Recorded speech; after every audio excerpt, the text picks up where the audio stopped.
CEAP, Centro Espírita Altivo Panfiro. Uma casa de amor.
espalharam pelo ar como objetivo empreendimentos e as mais lindas do eterno, em que o Senhor homem não havia partido na metade, conforme foi anunciado, mas que estava na prisão de masas, sob o peso de graves acusações que são contadas como anedotas, de que são sempre absolutamente desocupados e os amigos distantes.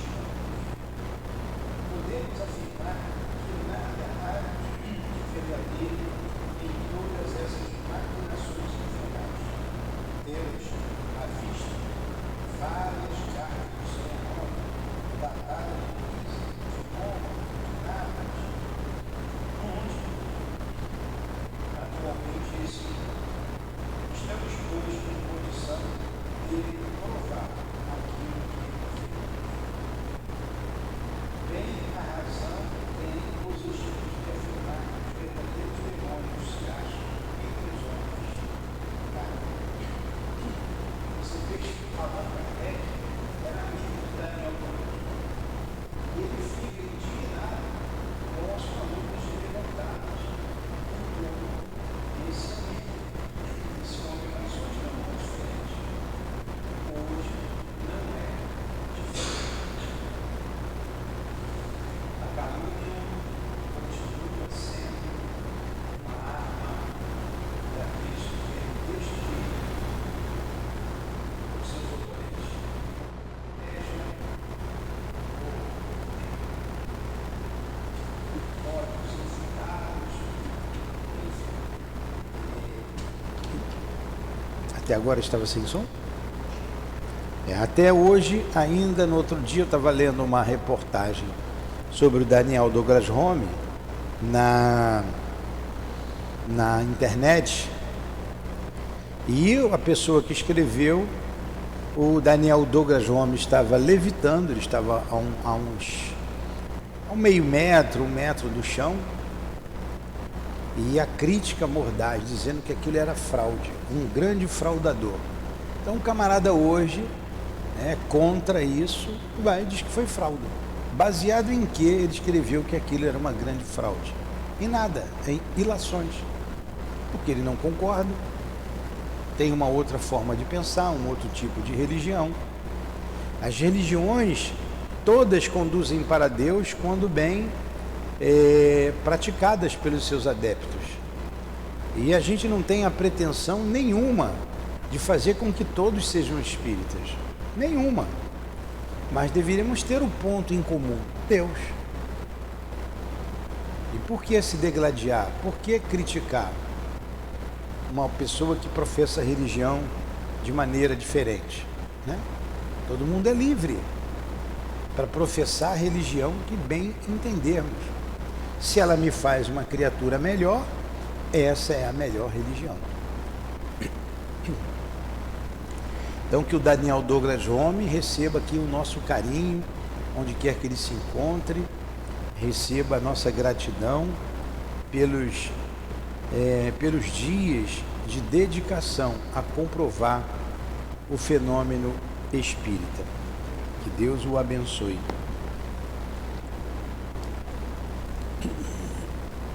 Aí vem uma outra ideia aqui. Lê-se no jornal, conforme a Gazette des Hôpitaux, eu não sei ler francês, mal o português, então Hôpitaux, deve ser Hôpitaux. É um jornal, Neste momento, contam-se no hospital de alienados de Zurique 25 pessoas que perderam a razão, graças a mesas girantes e aos espíritos batedores. Poxa, por que eu não li isso ontem, Ontem nós estávamos aqui estudando o Livro dos Espíritos, não foi transmitido, e a gente está na introdução. E ali na introdução de número 17, fala exatamente isso, que alguns detratores dizendo que a doutrina espírita causa loucura. E o Kardec refuta essa ideia, dizendo que a loucura é uma predisposição orgânica e uma outra ciência qualquer pode desencadear a loucura, desde que você tenha essa predisposição. Ele cita a matemática, a química, seja lá qual for. Então não é a doutrina espírita que causa a loucura. Nós até citamos, já vimos pessoas dentro da casa espírita surtarem, mas não pela doutrina espírita, ela trazia aquilo com ela. Aí você vê que o jornal da época, para denegrir a imagem da doutrina espírita, dizendo que no hospital tinham 25 pessoas internadas por causa das mesas girantes, enlouquecidas. Não mudou quase nada, né? Não mudou quase nada. Meu Deus do céu. Para começar, diz Kardec, perguntamos se está bem averiguado que esses 25 alienados devem todos a perda da razão aos espíritos batedores, o que é contestável, pelo menos até haver provas autênticas. Admitindo que esses estranhos fenômenos tenham podido impressionar de modo prejudicial a certos caracteres fracos, perguntaríamos, além disso, se o medo do diabo não fez mais loucos do que a crença dos espíritos. Ora, de vez que os espíritos não são impelidos de bater, o perigo está na crença de que todos aqueles que se manifestam nos demônios. Afaste-se esta ideia, dando a conhecer a verdade, e não haverá mais medo do que dos vagalumes. A ideia de que se é assediado pelo diabo é feito sob medida para perturbar a razão. Em contraposição, temos uma outra notícia de outro jornal que diz: há um curioso documento estatístico das funestas consequências e que, entre os ingleses, arrasta o hábito da intemperança e das bebidas fortes. De cada 100 indivíduos entrados no hospital de alienados de Howell, há 72 cuja alienação mental deve ser atribuída à embriaguez. Agora você vê, né? Uma estatística, o cara foi para o hospital porque a bebida fez aquilo. E é uma notícia que merece análise. Agora, dizer que a doutrina espírita causa loucura é uma loucura. Recebemos de nossos assinantes numerosos relatos de fatos muito interessantes que nos apressaremos a publicar em nossas próximas edições, de vez que a falta de espaço não nos permite fazê-lo nesta. Allan Kardec. Olha só, vocês estão começando a entender o que é a revista espírita, né? Ele recebia os relatos, ele colocava na revista. Nem tudo que está aqui é doutrinário. Agora, tem muita coisa doutrinária. Tudo que tem lá nas obras doutrinárias tem na revista espírita. Nem tudo que tem na revista espírita tem lá nas obras doutrinárias, né? Tudo bem até aí?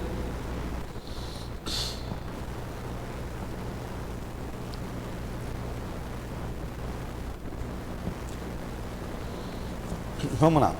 Vamos entrar então na revista espírita. Ele vai continuar trazendo aqui os relatos, né? Allan Kardec. De maio de 1858. Maio de 1858. Quantos anos tem? Nós estamos quase em maio já, né? De 2023 para 1858. 160 e poucos anos. Teoria das manifestações físicas. É grande essa teoria, vou ter que ler, não tem jeito.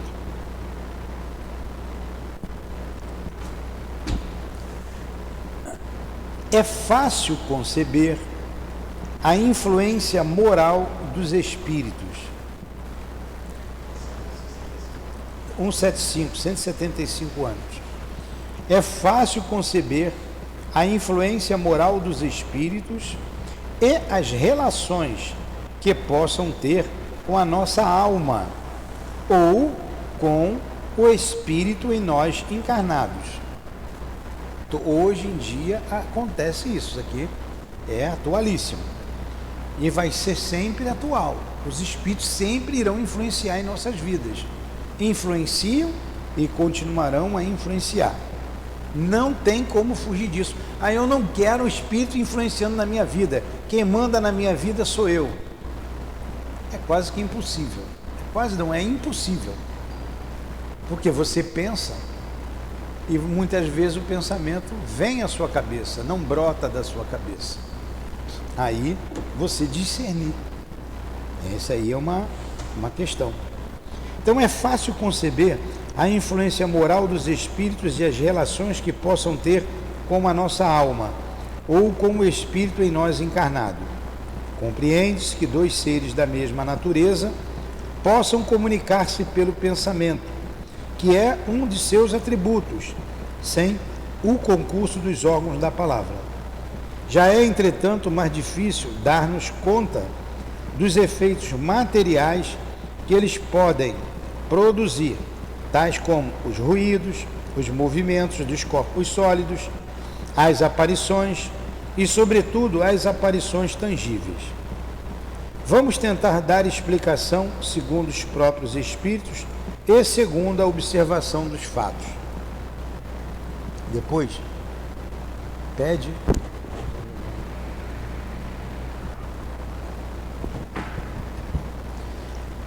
Vamos tentar dar explicação segundo os próprios espíritos e segundo a observação dos fatos. Vamos lá.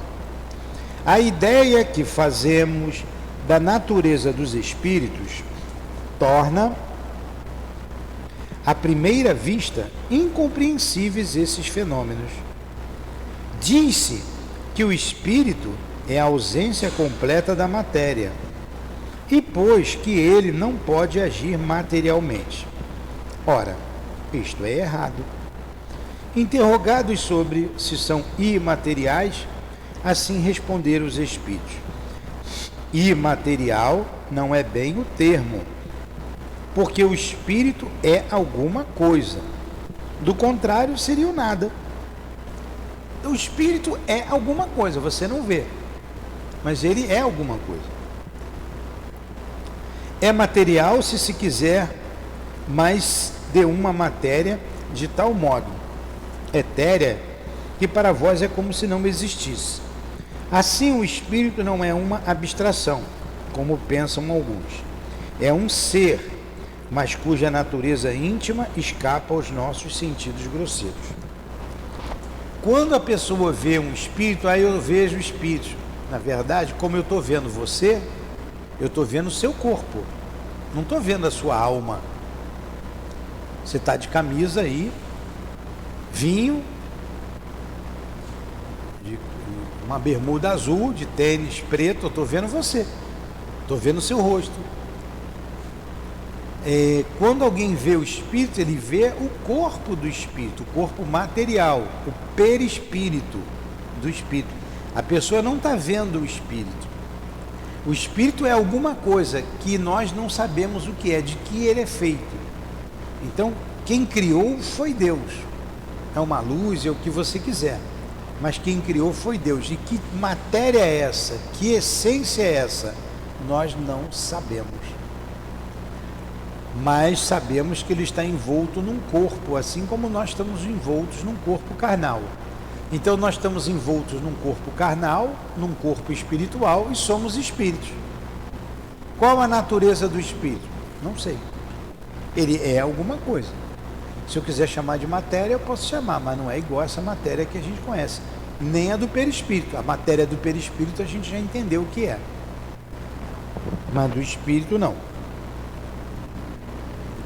Encarnado no corpo, o espírito constitui a alma. Quando o deixa com a morte, não sai despojado de todo o envoltório. Dizem-nos todos que conservam a forma que tinham quando vivos, E realmente, quando nos aparece em geral, é sob a forma porque os conhecíamos. Então, se aparece o altivo aqui para a gente, vai conhecer a forma dele quando ele era vivo.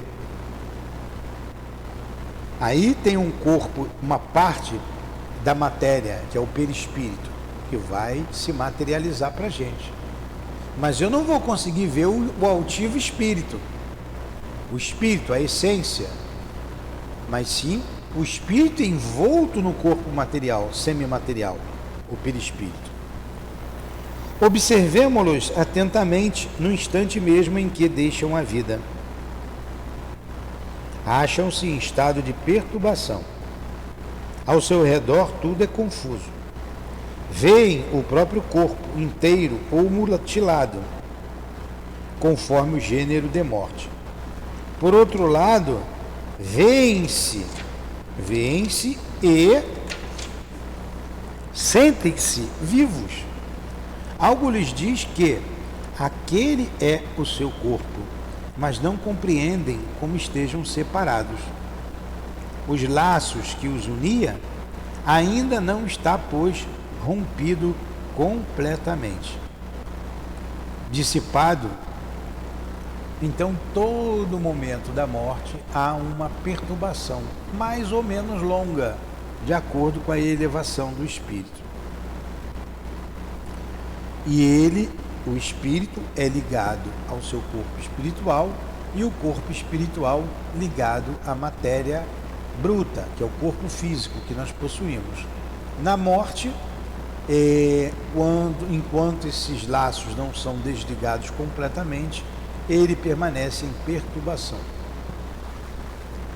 Dissipado esse primeiro momento de perturbação, o corpo se torna para eles como uma roupa velha, da qual se despojaram sem pesar, mas continuam a se ver em sua forma primitiva.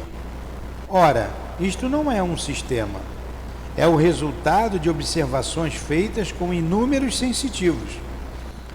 Poderemos agora nos reportar ao que nos contaram de certas manifestações produzidas pelo Sr. Home e por outros médiuns do mesmo gênero.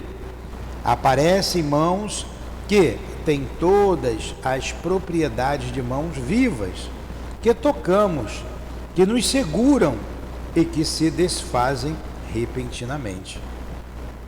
Que devemos concluir disso? Então, olha aí, o médium Daniel Douglas Home sendo citado novamente por Allan Kardec. Porque ele era um médium de efeitos físicos, ele produzia essa matéria, fazendo com que mãos fossem materializadas, até o corpo inteiro. Até o corpo inteiro. Ele citou aqui as mãos, a mão do espírito. Então, a que se deve atribuir isso?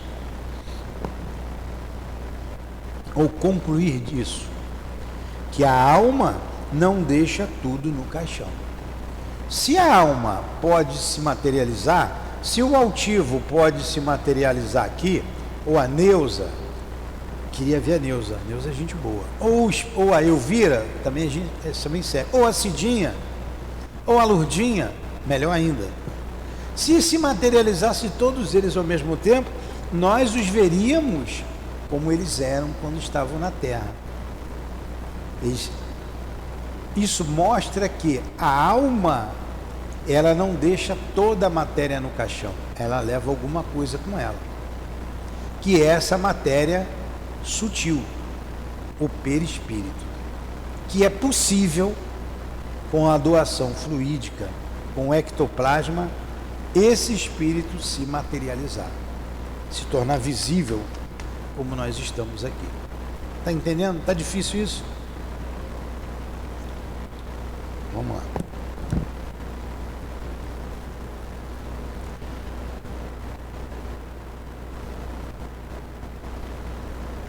Assim, haveria em nós duas espécies de matéria. Uma grosseira, que constitui o envoltório exterior, a outra sutil e indestrutível, que é o perispírito. A morte é a destruição, ou melhor, a desagregação da primeira, daquela abandonada pela alma. A outra destaca-se e segue a alma, que assim continua tendo sempre um invólucro. É a este que denominamos perispírito. Essa matéria sutil, por assim dizer, extraída de todas as partes do corpo, a que estava ligada durante a vida, conserva a forma daquele.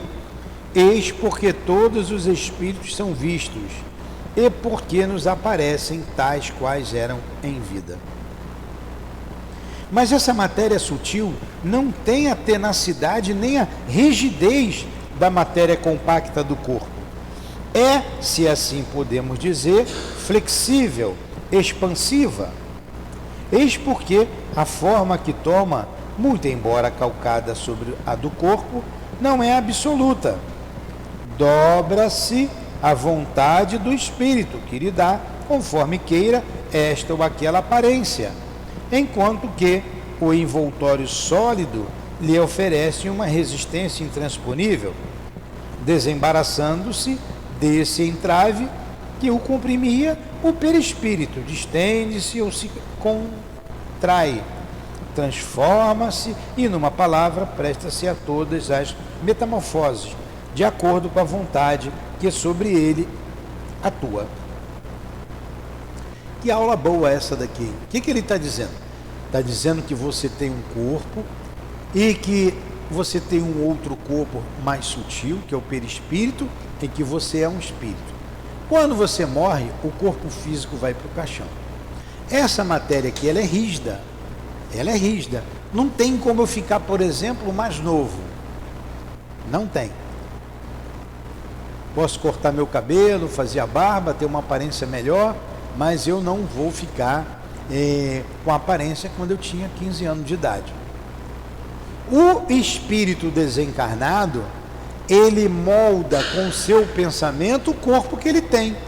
E esse novo corpo, o perispírito, o corpo sutil, ou etéreo, ou fluídico, como chamam, ele é moldado de acordo com o pensamento do espírito. Por exemplo, a Lurdinha desencarnou, tinha 56 anos, 57 anos. Nova, né?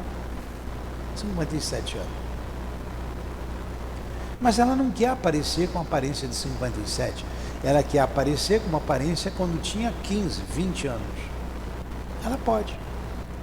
O altivo desencarnou com 60 e poucos anos, 68 anos. Hoje a gente vai fazer aqui, falar sobre a data de desencarne do altivo nas nossas palestras. O nosso grande amigo. Então, olha aqui, ó. Vou dizer a idade certa do altivo aqui. Caramba.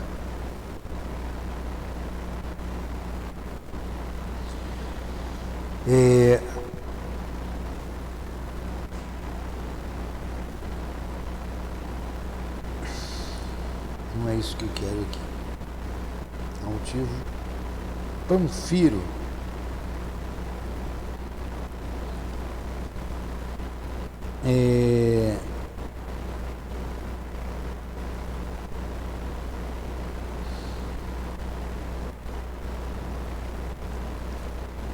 Deixa eu ver a idade dele aqui certinho. Nasceu em 24 de março de 1938. Que dia é hoje? Hoje é 24 de março de 1938. De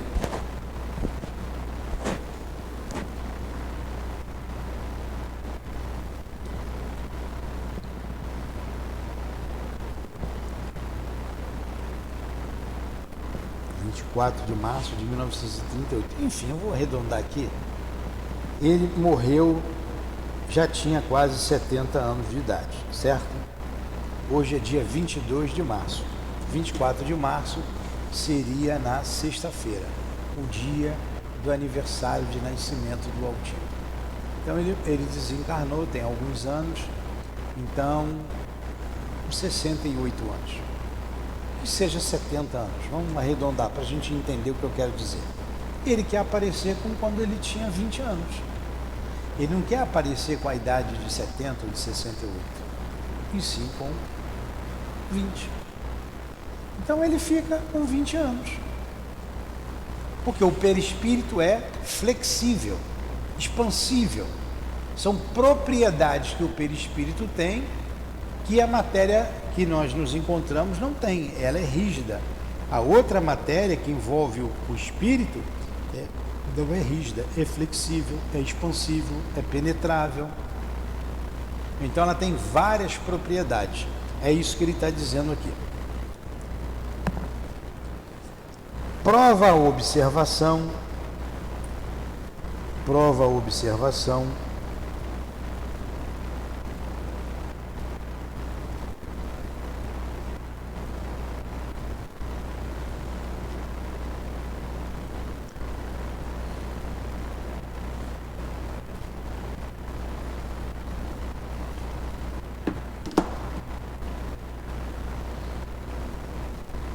E insistimos sobre o vocábulo observação, porque toda a nossa teoria é consequência dos fatos estudados, que a matéria sutil que constitui o segundo envoltório do espírito, só pouco a pouco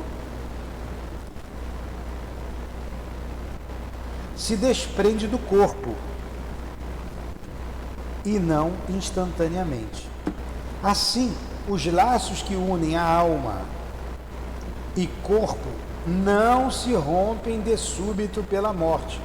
Ora, o estado de perturbação que observamos dura todo o tempo em que se opera o desprendimento. Somente quando esse desprendimento é completo, o espírito recobra a inteira liberdade de suas faculdades e a consciência clara de si mesmo. Então essa perturbação, ela dura o tempo que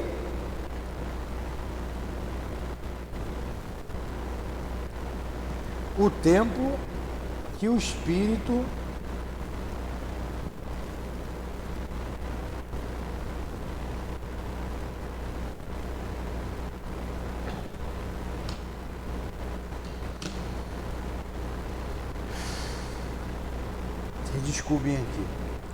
desculpem que eu estou aqui me ajeitando aqui para entender o que eu estou lendo. A experiência ainda prova que a duração desse desprendimento varia conforme os indivíduos. Em alguns, opera-se em 3 ou 4 dias, ou ao passo que noutros não se completa senão ao cabo de vários meses. Assim, a destruição do corpo, a decomposição pútrida, não bastam para que se opere a separação. Eis a razão porque certos espíritos dizem: sinto que os vermes me roem. Então isso acontece com alguns suicidas, que esse desprendimento leva um tempo maior e ele fica num período de perturbação muito grande, meses. Mesmo com o corpo em degradação natural, ele se sente ainda jungido ao corpo. Daí ele dizer: eu sinto os vermes me roerem. Agora você vê que sofrimento, que dor. Então varia de acordo com o tipo de morte, mas sobretudo com as questões morais, com o conhecimento que o espírito tem e as questões morais. A elevação do espírito que vai fazer com que dure mais ou menos tempo esse desprendimento. Em algumas pessoas, a separação começa antes da morte. São as que em vida se elevaram pelo pensamento e pela pureza dos seus sentimentos acima das coisas materiais. Olha aí, tem gente que até antes de morrer já está desprendida completamente. Sai, vai embora. Nelas, a morte encontra apenas fracos liames entre a alma e o corpo, e que se rompem quase instantaneamente. Aí você me fez aquela pergunta ontem. Jesus disse: não me toques, porque ele estava preso no corpo ainda, ele estava em estado perturbação? Foi a pergunta que me foi feita ontem aqui no estudo que nós fazíamos no Livro dos Espíritos. Jesus não teve nem perturbação. Se Adelaide Câmara, como narra o André Luiz, a nossa irmã Aura Celeste, ela mesma cortou o último laço assim que saiu do corpo e foi embora com o Dr. Bezerra, imagina Jesus. Olha só, vou ler de novo.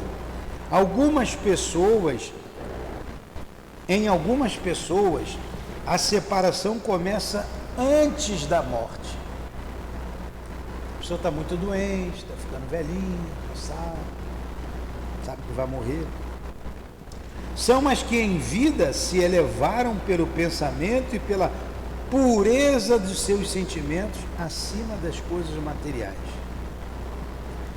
Nelas, a morte encontra apenas fracos liames entre a alma e o corpo, e que se rompem quase instantaneamente. Imagine Jesus.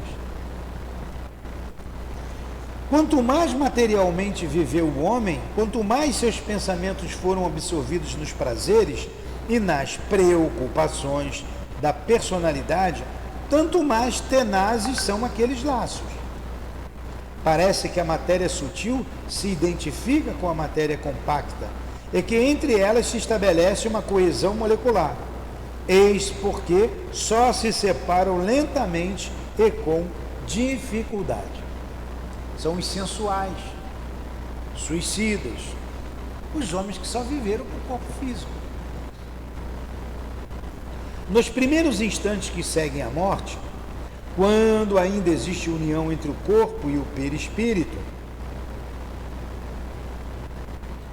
este conserva muito melhor a impressão da forma corpórea, da qual, por assim dizer, reflete todas as nuances e mesmo todos os acidentes.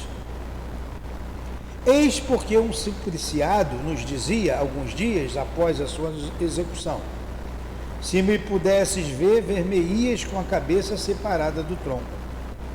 O camarada foi guilhotinado. O Kardec o evocou. Aí o Kardec pergunta: como nós te viríamos agora? Ele colocou lá no céu e inferno essa evocação. Se nós pudéssemos te ver, como é que nós te veríamos? Ele disse: com a cabeça separada do corpo, no momento da morte.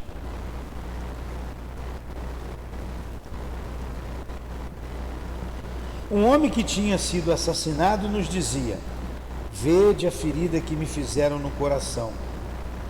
Pensava ele que poderíamos vê-lo. Então ele foi morto, assassinado no coração. Olha a ferida que está aqui. Mas só que ninguém estava vendo. De tão nítido que era, tão ligado ao corpo que ele estava ainda, né? Recém-desencarnado. Estas considerações conduzir-nos-iam ao exame da interessante questão da sensação dos espíritos e de seus sofrimentos. Faloemos em outro artigo, a fim de que aqui nos limitemos ao estudo das manifestações físicas. Porque isso aí puxa um outro assunto, sensação. O que o espírito sente? O que ele está sentindo? Tem lá no Livro dos Espíritos um estudo somente sobre a questão da sensação dos espíritos e dos seus sofrimentos. Mas vamos nos ater aqui, como disse Kardec, às questões da materialização, que ele já vai entrar já já. Imaginemos, pois, o espírito revestido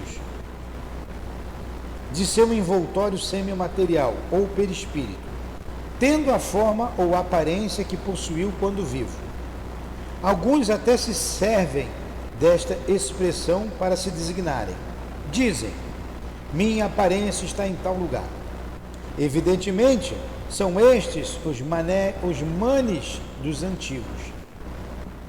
A matéria desse invólucro é suficientemente sutil para escapar à nossa vista, em seu estado normal, mas não é completamente invisível. Para começar, vemo-lo pelos olhos da alma, nas visões produzidas durante os sonhos. Mas não é disto que nos queremos ocupar. Nessa matéria eterizada pode haver uma modificação. o próprio espírito pode fazê-la sofrer uma espécie de condensação e que a torna perceptível aos olhos do corpo.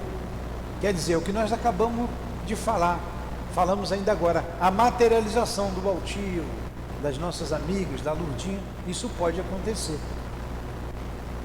Tornar-se tangíveis o corpo deles para nós. É o que ocorre nas aparições vaporosas. A sutileza dessa matéria lhe permite atravessar os corpos sólidos, razão porque tais aparições não encontram obstáculos e porque tantas vezes se extinguem através das paredes. Quer dizer, uma outra propriedade do perispírito, a penetrabilidade. Olha que corpo interessante esse corpo plástico, diferente do nosso, que é rígido. A condensação pode chegar ao ponto de produzir a resistência e a tangibilidade. É o caso das mãos que podemos ver e tocar. O Daniel Douglas Gomes emitia o fluido que se chama ectoplasma e as mãos dos espíritos se materializavam. A gente podia apertar a mão do espírito. Ele pode apertar a mão, nos abraçar. Mas essa condensação, e esta é a única palavra de que podemos servir, para dar uma ideia, embora imperfeita, de nosso pensamento, esta condensação, dizíamos, ou ainda essa solidificação da matéria etérea, é apenas temporária ou acidental, porque esse não é o seu estado normal. Claro, é temporário, senão todos os espíritos estavam aqui, a gente vendo. Ele se materializa, depois ele se desmaterializa, né, por falta de uma palavra melhor, porque na verdade ele tem já a matéria, que é o perispírito. Então nós estamos dizendo, ele se materializa do nosso ponto de vista, para a gente tocar, sentir. Eis porque em um dado momento as aparições tangíveis nos escapam como uma sombra. Assim, do mesmo modo que um corpo se nos apresenta em estado sólido, líquido ou gasoso, conforme o grau de condensação, assim a matéria etérea do perispírito pode aparecer-nos em estado sólido, vaporoso, visível ou vaporoso, invisível. A água não está aqui no ar? Poxa, aquele ar-condicionado ali que estava vazando, encheu uma bacia d'água ali na cozinha. Quer dizer, ele, com a condensadora, ele tira a água do ambiente, o ar fica mais seco, mais resfriado. E a gente não está vendo a água, mas ela está aqui. Nós estamos respirando também esse líquido em forma de vapor.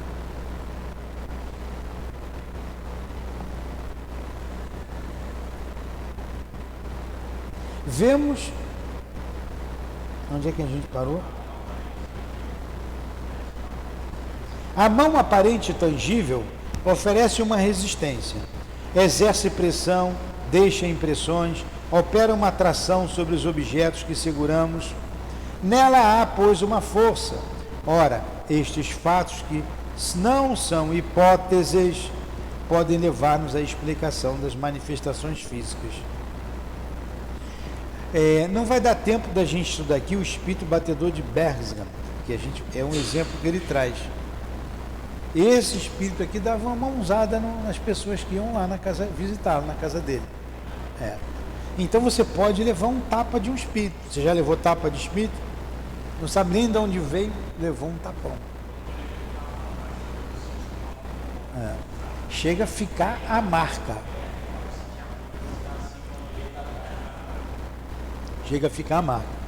Notemos, antes de mais nada, que essa mão obedece a uma inteligência, pois age espontaneamente, dá sinais inequívocos de uma vontade e obedece a um pensamento. Pertence, pois, a um ser completo, que só nos mostra essa parte de si mesmo. E a prova é que deixa impressões das partes invisíveis, ou dentes deixam marcas na pele e produzem dor. Entre as diversas manifestações, uma das mais interessantes é, sem dúvida, o toque espontâneo de instrumentos de música. Os pianos e acordeões são aparentemente os instrumentos prediletos. Este fenômeno é explicado muito naturalmente pelo que procede. A mão que tem a força para apanhar um objeto também pode ter para fazer pressão sobre as teclas e fazê-las soar. Aliás, por diversas vezes vimos os dedos em ação, e quando a mão não é vista, vêem-se as teclas em movimento e o fole a distender-se e fechar-se. As teclas só podem ser movidas por mão invisível, e a qual dá mostras de inteligências tocando áreas perfeitamente ritmadas e não sons incoerentes. E até o rufar de tambores. Aqui tem um detalhe que a gente precisa ressaltar. E a mão se materializa, ela vai no piano e toca lá o piano.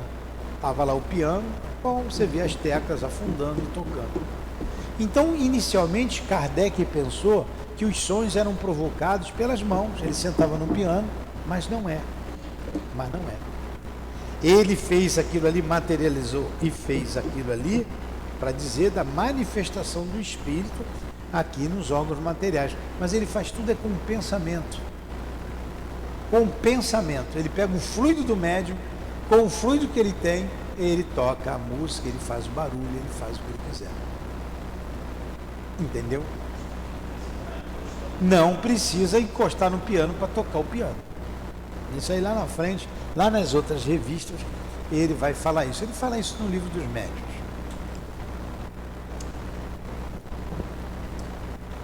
Desde que essa mão pode enfiar-nos as unhas na carne, beliscar-nos, arrebatar aquilo que temos na mão, desde que havemos apanhar e transportar um objeto, assim como nós o faríamos, também nos pode dar pancadas, erguer e derrubar uma mesa, tocar uma campainha, puxar uma cortina e até mesmo nos dar uma bofetada invisível. Pode derrubar alguém, pode empurrar alguém. Às vezes a gente não vê, a pessoa caiu, quebrou a perna, eu senti uma mão me empurrar da escada.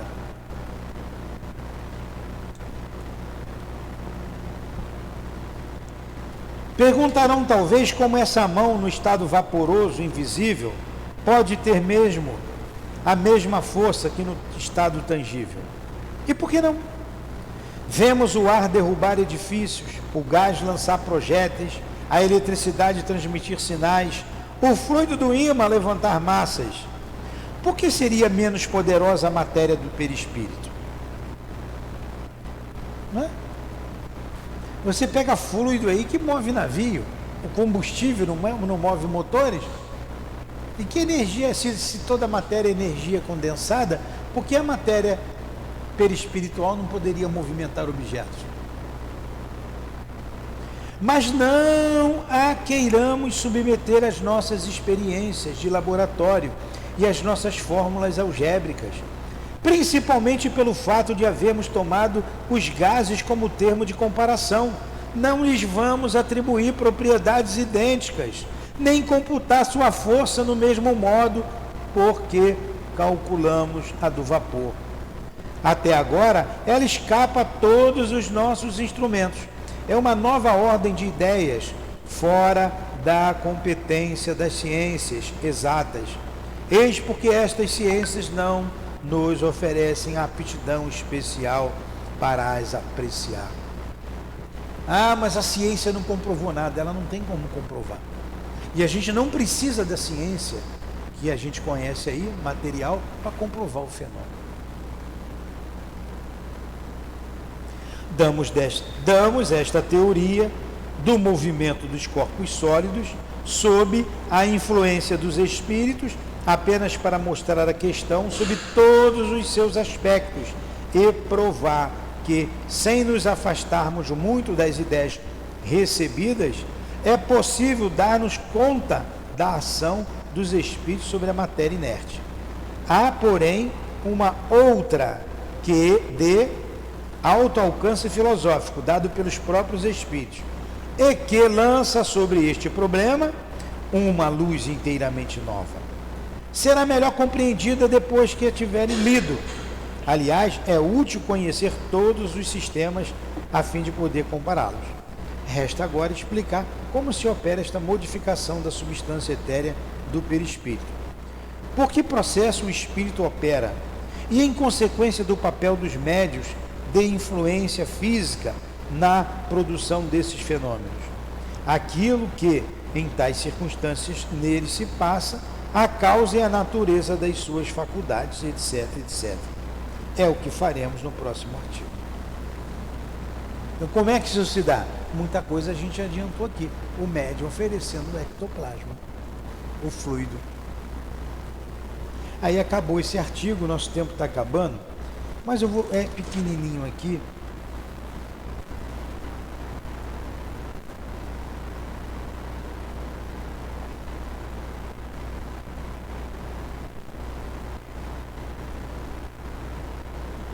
Não vai dar porque não é pequenininho, é grande para chuchu. O batedor de Bergamo, que ele usa lá o fluido e o que ele faz com as pessoas. Vamos parar por aqui. Vocês gostaram do estudo? Muito bom, né? Bem elucidativo. Mas faltam alguns detalhes aqui para a gente compreender melhor a manifestação dos espíritos. Vamos fazer a nossa prece? Agradecemos aos espíritos aqui presentes, ao meu irmão querido, Altivo Panfiro, às irmãs que tanto têm nos ajudado, Neuza, Cida, Elvira, a minha amada esposa. Agradecer a todos, ao professor José Jorge, ao Gildão, amigos queridos do coração, a Allan Kardec, o patrono desse estudo, a Leon Denis, que manteve viva a doutrina espírita. E quanta responsabilidade nós temos nesta casa de amor, Senhor, de manter a pureza doutrinária, para que ela não se perca. Ajuda-nos, pois, incentivando-nos sempre a estudar, a meditar com a doutrina espírita, para que o Evangelho do Senhor seja claro para todos, ao alcance de todos, ao alcance de entendimento de todos que folhearem as páginas de Mateus, de João, de Marcos, de Lucas, as cartas de Paulo, e a doutrina espírita ser de fácil acesso a todos os lugares, a todos que desejam ouvi-la, compreendê-la, que possam essas emissoras, essas modernidades atingir todos os lares, pobres e ricos do mundo inteiro. Que Deus nos ajude neste objetivo de tão só levar a doutrina espírita a todos os cantos do mundo, para que o planeta, com a doutrina espírita, se transforme moralmente. Em nome, então, de Allan Kardec, em nome de Leon Denis, em nome de todos esses espíritos responsáveis pela divulgação desta doutrina amada, em nome do nosso irmão Altivo, da direção espiritual da nossa casa, em teu nome, Jesus de Nazaré, em nome do amor que vibra aqui no SEAP, em nome do nosso amor, Lourdinha, encerramos então, acima de tudo, em nome do amor de Deus, nosso Pai, e do Cristo Jesus, os estudos em torno da doutrina espírita da manhã de hoje. Que assim seja. Graças a Deus.